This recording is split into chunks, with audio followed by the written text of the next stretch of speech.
Hi, how's it going? I hope everything's going well for you and your world. And I'm just gonna get right into this video. So the main focus of doing this video is to help myself get more comfortable talking in front of the camera and being a little bit more spur of the moment and not relying so much on a script. So that's what I was thinking about doing today. And the thing that I thought about doing that would be kind of fun would be to do a tarot card reading. So I'll be reading from Murder of Crows, which is kind of a dark and gloomy tarot deck, but it's one that I've had, I would say, for almost a year. I think I got it last October. It was kind of a spooky Halloween time purchase, and I really like the artwork. I think it's really evocative. It's not a art style that I personally would do, but I am just really drawn to it. I also really love crows, so it just kind of seems like a no-brainer for me to buy this deck. So, with that said, I've already drawn 4 cards. I'm a really bad shuffler and didn't really feel like shuffling on camera. Plus, I kind of just like having that time to sit with the cards and really take my time to look at them. So I've had that chance, and so I'm just gonna get started. So I'm not gonna really reveal what I've asked the cards. Just in a lot of ways, I'm asking for fairly general guidance. Now, I will say that I am someone that is definitely in a period of my life where I am looking for a little bit of change. I kind of jokingly refer to this as my early midlife crisis.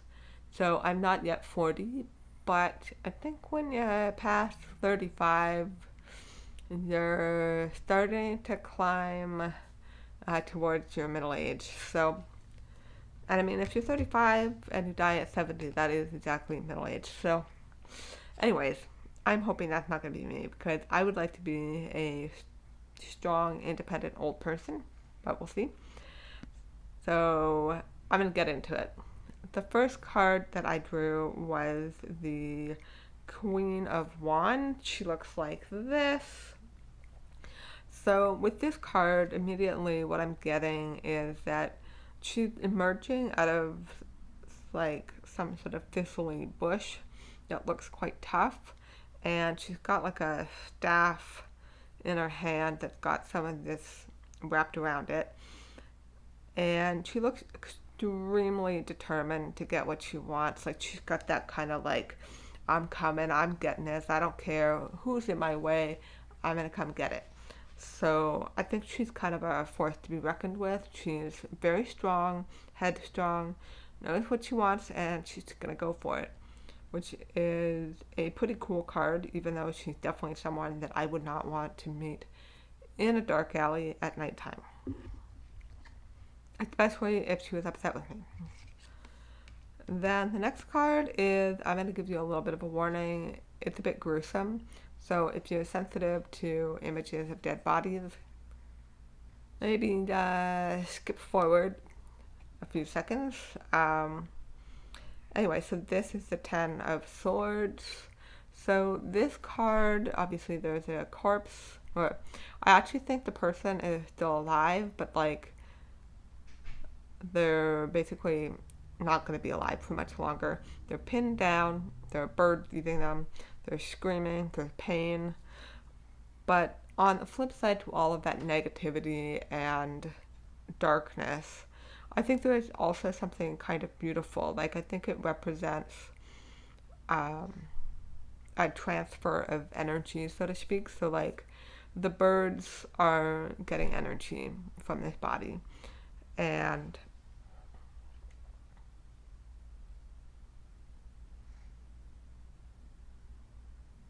my dog has noticed something and she's looking kind of like, what's going on?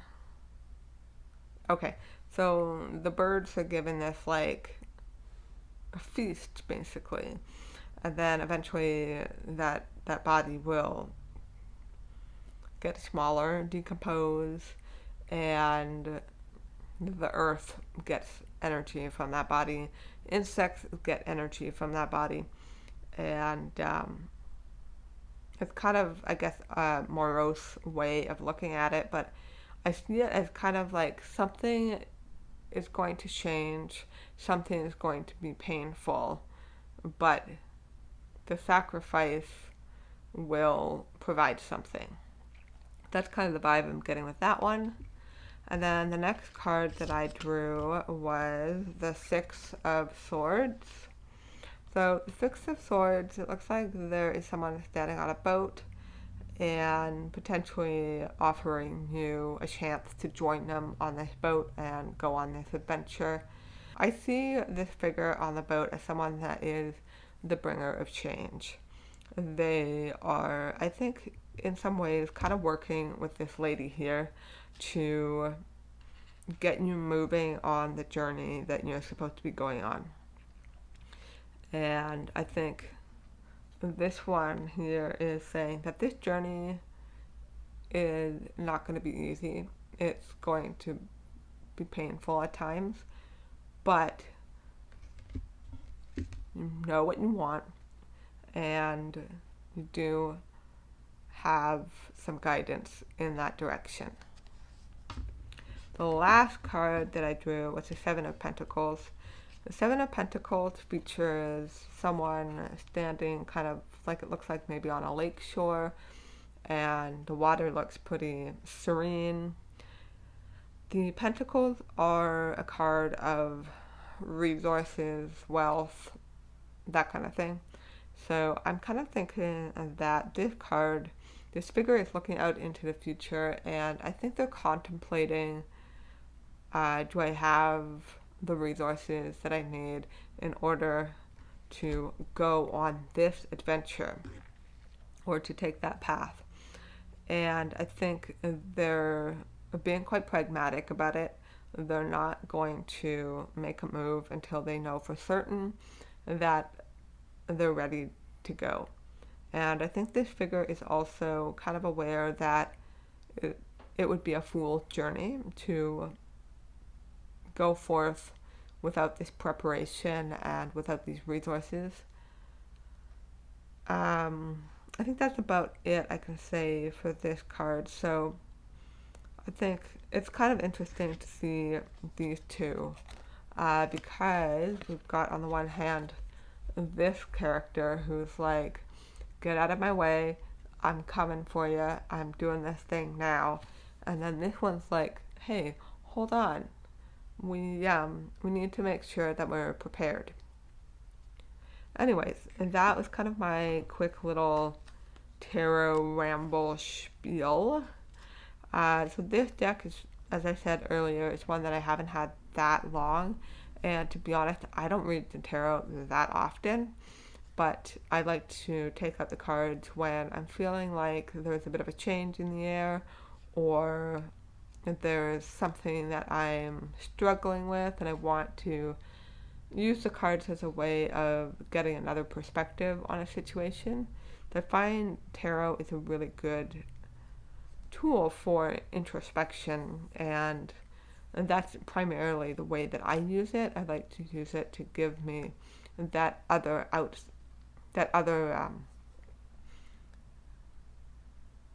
outer perspective. So that's how I use the tarot. I don't believe that tarot can predict the future. I don't think there's anything haunted about the tarot. I think it's just a tool that you can use to get another perspective on a situation. That's basically it. So that's kind of the end of this video. I would love to know what your favorite tarot cards deck is if you're a reader yourself. I would like to know if you've ever had a tarot card reading, if it's something that you would ever consider getting, and if yes, awesome. If no, I'd also love to hear why. See you later, alligator.